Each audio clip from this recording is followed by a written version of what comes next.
What's good, YouTube? And welcome to the house. Remember what I told you guys a couple market watches ago, that the show would be over as the WCQ begins for the market.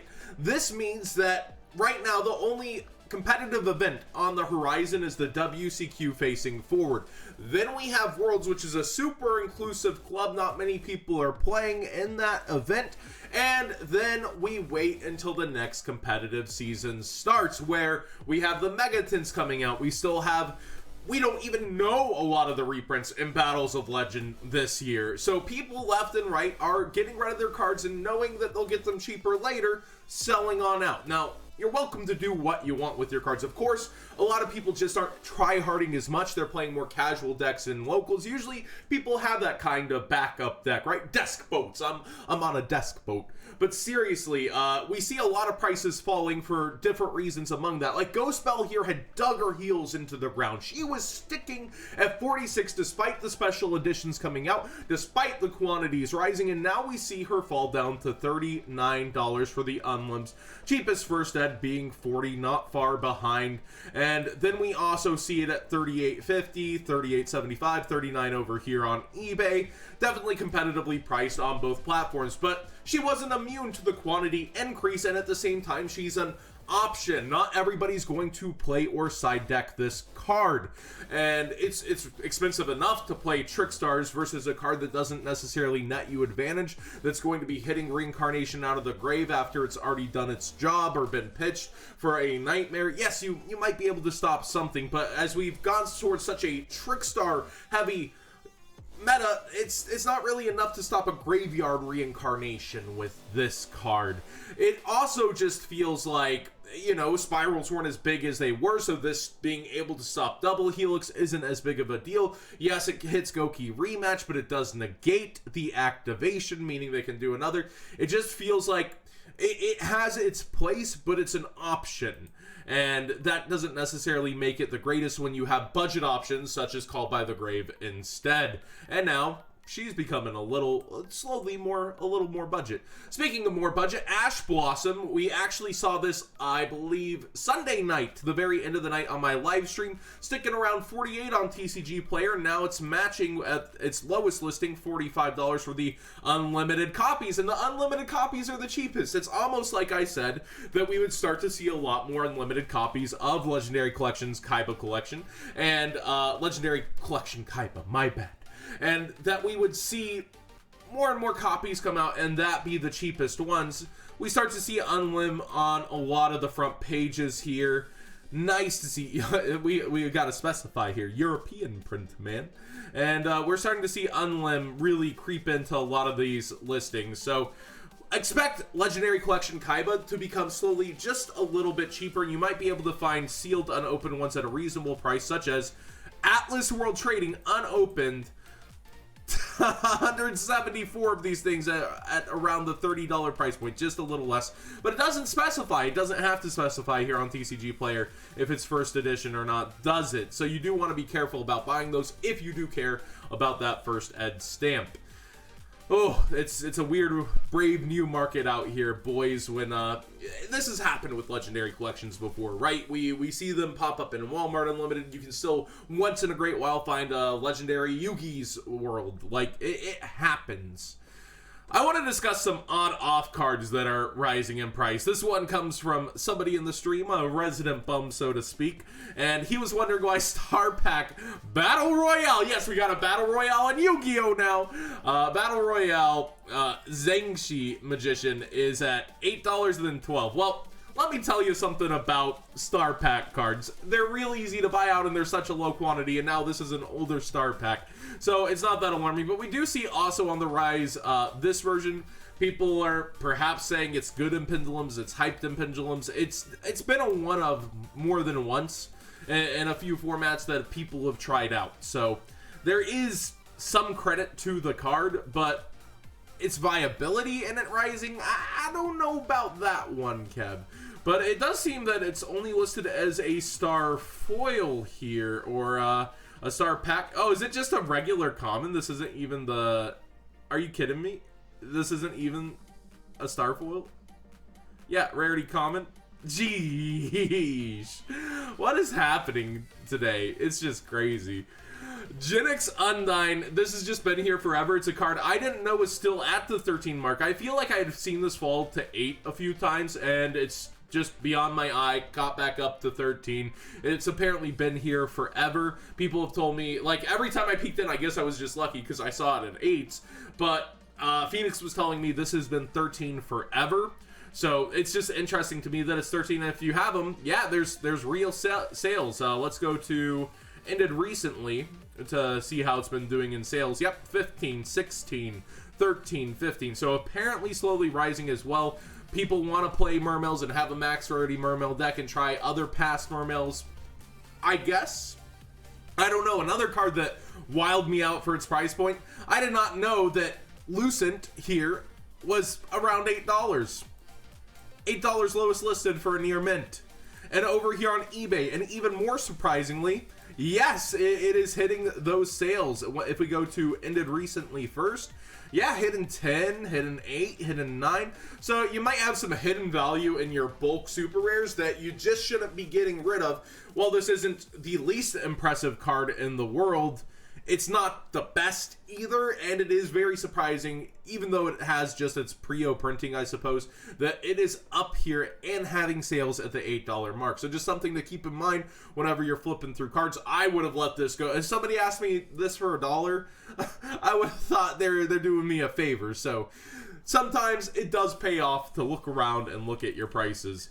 Wild Hope already coming way the heck down after his buyout earlier in the week being $5. Yeah, already coming down. People are off of the hype. So people who bought them might not be making the most amount of money off of their buyout. This is why you have to be careful when rushing for cards and deciding on cards. Well, yes, Abyss actors have potential and have shown to have hidden potential with Metal Foes before under Master Rule 4. Will they really get there? You've got to test out your cards rigorously before deciding to go in, especially during hype moments like that. And also Solitaire just falling back down from its original re-hyped buyout. We see 777. That zombie structure deck coming out, the retrain with the Red Eye Zombie Dragon. We don't know anything about it, so this will probably come back down towards where it was at till we do see something that it works within there, or that this will support the deck and it will be competitive. Something I want to bring up that's kind of overlooked these days that I was just thinking about is the Artifact Engine. Yes, it's clumpy at times, but I feel like this resurfaces its way into multiple formats. But more and more, we get the need for having cards for going first or second. So it's always going to be a side deck option, I feel, for, all right, I know I'm going first this game. Let's put in the artifacts. But again, I guess we've advanced to the point where at sometimes this is just too slow in a format, and it's been that way for a little bit. But it peaked back in Zoo, one of the more control-y formats. Maybe we'll see this peak in again at some point. Right now, Trickstars don't necessarily have to delve into the extra deck too much. So I do want to see how this develops over time and if we see a resurface of the artifact hype. But right now, Sanctum's just cheaper than they've ever freaking been. You can get the secret rares just straight even dollars for the most part. $1.02, 19 copies from Super Games. Basically, the lowest tier for a really amazing engine. I would have this in my back pocket, but Moral Attack, it's still pushing up its price from coming off the ban list despite the quantity, so I might wait for that one to go down. But Scythes are at pretty much an all-time low, and so are Sanctums. I would definitely be considering those two things. There's 84 different prices on Scythes, a lot holding the bottom line. You can get your playsets really, really cheap right now. I would pick up the cheaper pieces and then wait on Moral Attack, which a lot of the times you don't even play more than 2 or 1. Like, it really just depends what you're trying to do with your artifact engine in your deck. Another card cheaper than ever.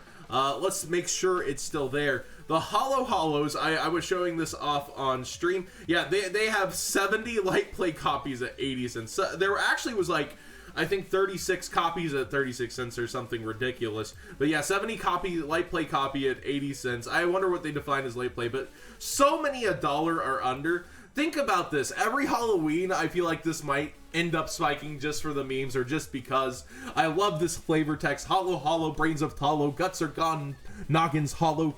Seeking sweets and marshmallows, watch your back in your candy sack. The end just always gets me. Just the last line, so forceful and out of everything. Watch your back. It's so funny. But I could see this, you know, almost every Halloween potentially going up for the ultra rare versions. I wouldn't necessarily be going for the rares, but I know this is one of those cards people do binders full of, and it also is a pendulum tuner, something that's very, very unique, and a level 3 Dark Fiend. So, perhaps some Chernobyl shenanigans, depending.